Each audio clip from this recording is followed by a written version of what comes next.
तो exercise 11B के question number 28 तक कंप्लीट हो चुके हैं। आज की क्लास में क्वेश्चन नंबर 29 से स्टार्ट करेंगे। तो क्वेश्चन नंबर 29 है, a car is purchased for ₹33,48,000। It's value depreciates at 10% per annum during the first year and at 20% per annum during the second year. What will be its value after 2 years? माने 2 years का समय है, 2 years after इसकी value क्या होगी। तो इसमें जो परचेज की जाती है कार, तो a car is purchased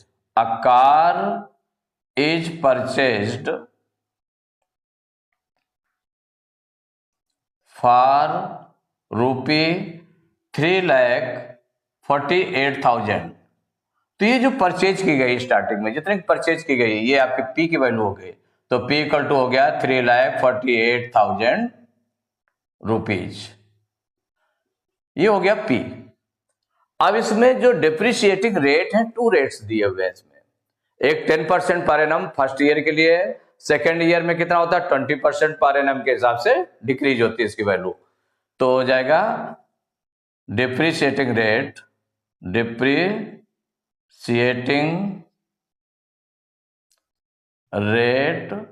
for first year. देखिए फर्स्ट ईयर के लिए जो डिप्रिशिएटिंग रेट है उसको हम बोलेंगे R1, क्योंकि 2 इयर्स के लिए है ना। तो R1, उसको R1 ले लें तो R1 इक्वल टू हो जाएगा 10% पर एनम, ये गिवन है। और जो डिप्रिशिएटिंग रेट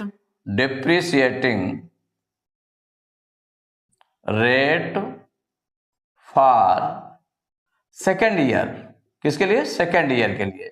तो देखिए सेकेंड ईयर का R2 ले लें रेट, इक्वल हो जाएगा 20% पर एनम।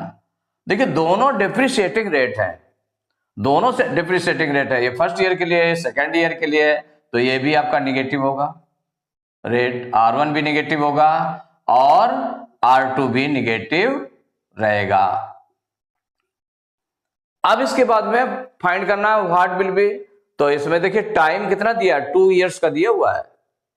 आफ्टर 2 इयर्स, तो 2 इयर्स का दिया तो फर्स्ट ईयर का ये रेट है, सेकेंड ईयर का ये रेट है, मिलाकर के 2 इयर्स हो जाएगा। तो टाइम इसमें जो गिवन है वो 2 इयर्स दिया हुआ है। देखिए कितना गिवन है, 2 इयर्स। जो टाइम दिया है वो 2 इयर्स का दिया है, 2 इयर्स। तो यहां पर what will be its value after 2 years, किसकी वैल्यू? कार की। The value of car after 2 years equal means A equal to P into first bracket में, चूंकि 1 फर्स्ट ईयर के लिए फर्स्ट ब्रैकेट में रहेगा, सेकेंड ईयर के लिए सेकेंड ब्रैकेट में। तो P इंटू 1 माइनस में लगेगा rate R1 upon 100 into next bracket में 1 माइनस R2 अपॉन 100 इक्वल हो जाएगा। P की वैल्यू रख दी गई 3,48,000 इंटू 1 माइनस R1 गिवन है 10, तो 10 अपॉन 100 इंटू 1 माइनस 20 अपॉन 100। अब इसको सॉल्व कर लेते हैं। तो देखिए 1 0 से ये 1 0 कैंसिल हो गया, ये 20 के 0 से ये इसका एक 0 कैंसिल हो गया। तो ये कितना हो गया 3,48,000 इंटू 10 1 जा 10, 10 में 1 माइनस करेंगे तो 9 अपॉन 10 इंटू 10 1 जा 10, 10 में 2 माइनस करेंगे तो कितना आ जाएगा 8 अपॉन 10 हो गया। अब देखिए ये 2 0 कैंसिल हो जाएंगे इसके, ये 2 0 है, 10 10 के 2 0 हो गए तो 2 0 इससे कैंसिल करते हैं। तो कितना निकला है आपका? तो 3,480 इंटू 9 इंटू 8। अब 9 से मल्टीप्लाई कर लेते हैं इसमें। किससे मल्टीप्लाई कर लें? 9 से। तो 9 0 जा 0, 9 8 जा 72 की 2 कैरी 7, 9 4 जा 36, 7 43 कि 3 कैरी 4, 9 3 जा 27 और 4 31, इतना आ गया इंटू 8। देखिए 9 का मल्टीप्लाई कर लिया, अब 8 का मल्टीप्लाई कर ले इसमें। तो 8 0 जा 0, 8 2 जा 16 की 6 कैरी 1, 8 3 जा 24, 1 25 की 5 कैरी 2, 8 1 जा 8, 2 10 की 0 कैरी 1, 8 3 जा 24, 1 25। तो कितने रुपीज आ गया? ये आ गया 2,50,560 रुपीज। माने the value of car after 2 years will be 2,50,560 rupees. It is the answer. तो question number 30, the value of a machine depreciates at the rate of 10% per annum. It was purchased 3 years ago. If its present value is rupees 2,91,600, तो for how much was it purchased? माने कितने में purchase की गई थी? क्योंकि ये जो वैल्यू बता रहा है कि 3 years बिफोर, पहले 3 years एगो ये परचेज की गई थी, तो जो 3 years एगो उसकी वैल्यू होगी उसको पूछ रहा है, और ये प्रेजेंट वैल्यू दी हुई है। तो 3 years एगो से फिर डिप्रिशिएट हो गई, होती गई वैल्यू, 3 years तक डिप्रिशिएट हुई, और फिर इसके बाद जो वैल्यू आई वो प्रेजेंट वैल्यू हो गई। तो इसका मतलब जो प्रेजेंट वैल्यू है वो एक तरह से अमाउंट हो गया आपका। तो प्रेजेंट वैल्यू वो क्या हो गया? अमाउंट हो गया। तो प्रेजेंट वैल्यू ऑफ मशीन ये गिवन है।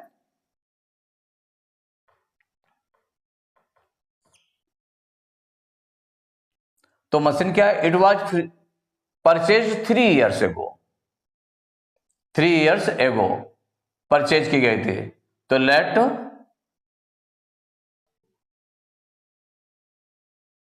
थ्री years एगो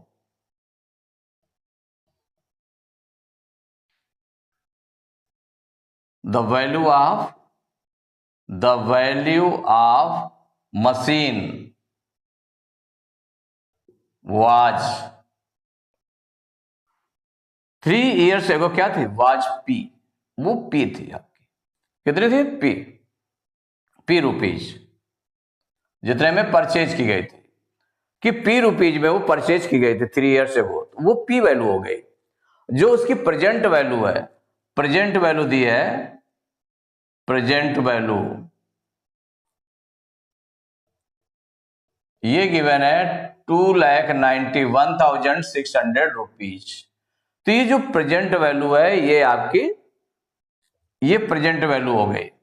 फिर इसके बाद में जो टाइम है, टाइम 3 years है, टाइम इक्वल टू है 3 years, और इसमें जो डिप्रिशिएटिंग रेट है वो गिवन है। डिप्रिशिएटिंग रेट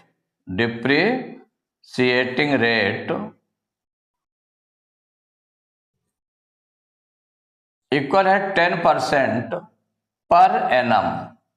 तो जब डिप्रिशिएटिंग रेट है इसका मतलब ये किस में होगा? निगेटिव में होगा। ये जो रेट होगा वो किस में होगा? निगेटिव होगा। मींस आर की वैल्यू जो होगी वो निगेटिव होगी। वो आर की वैल्यू क्या होगी? निगेटिव होगी। तो यहां पर present value of machine equal, माने प्रेजेंट वैल्यू कब आई? जो 3 years बिफोर खरीदी गई थी, एगो परचेज की गई थी मशीन, उसमें डिप्रिशिएटिंग आफ्टर डिप्रिशिएटिंग जो वैल्यू आ गई वो प्रेजेंट वैल्यू ऑफ मशीन हो गई। इक्वल P इंटू, माने जो परचेजिंग रेट था, स्टार्टिंग में जो पूछा जा रहा है P, तो P इंटू, अब यहां पर रेट क्या लगेगा? निगेटिव लगेगा, क्योंकि डिप्रिशिएटिंग रेट है। तो 1 माइनस R/100 पावर n, यहां पर P, तो यहां पर present value of machine given है, कितना है? 2,91,600, इतने रुपीज गिवन है। 2,91,600 रुपीज गिवन है। ये इक्वल हो जाएगा, P की वैल्यू हमें निकालनी है। क्या करना है? P की वैल्यू निकालनी है, इंटू 1 माइनस, और जो डिप्रिशिएटिंग रेट है वो 10% पर एनम है, तो 10/100 पावर टाइम कितना है, 3 ईयर्स है, तो पावर 3 हो जाएगा। देखिए 10 से 10 कैंसिल हो गया, तो ये क्या बन जाएगा, 2,91,600 इक्वल P इंटू, और 10 बन जा 10, 10 में 1 माइनस करेंगे तो 9/10 पावर 3। अब इसको ओपन कर लेंगे तो 2,91,600 equal to P into 9/10 into 9/10 into 9/10। चाहे तो उसको मल्टीप्लाई कर लें, पहले स्टार्टिंग में मल्टीप्लाई भी कर सकते हैं, तो ये क्या हो जाएगा, या P की वैल्यू हम निकालने सीधे P की वैल्यू भी निकाल सकते हैं, या मल्टीप्लाई कर लें पहले। तो 2 लाख कितना हो गया, 91,600 इक्वल, यहां पर 9 9 जा 81, 81 9 जा 729, तो 729/1000 P into P।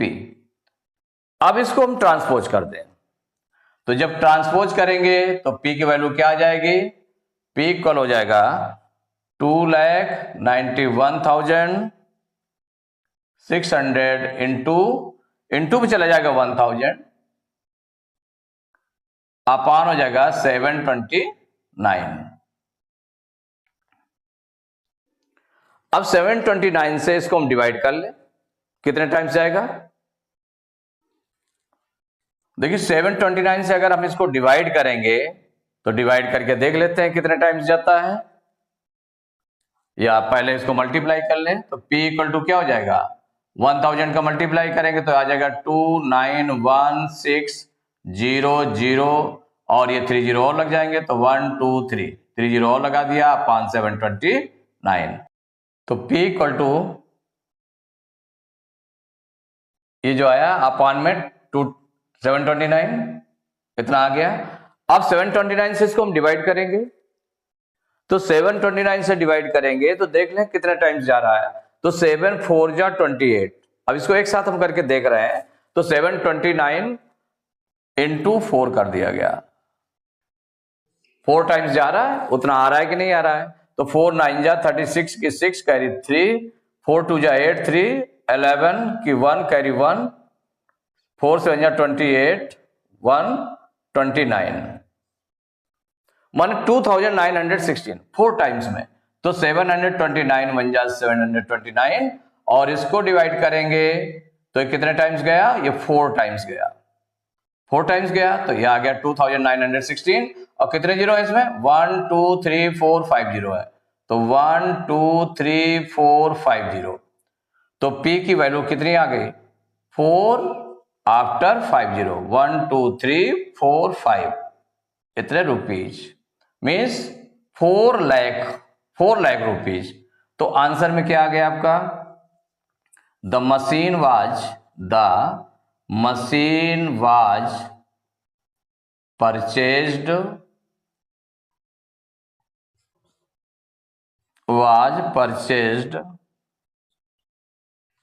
For rupee 4 lakh,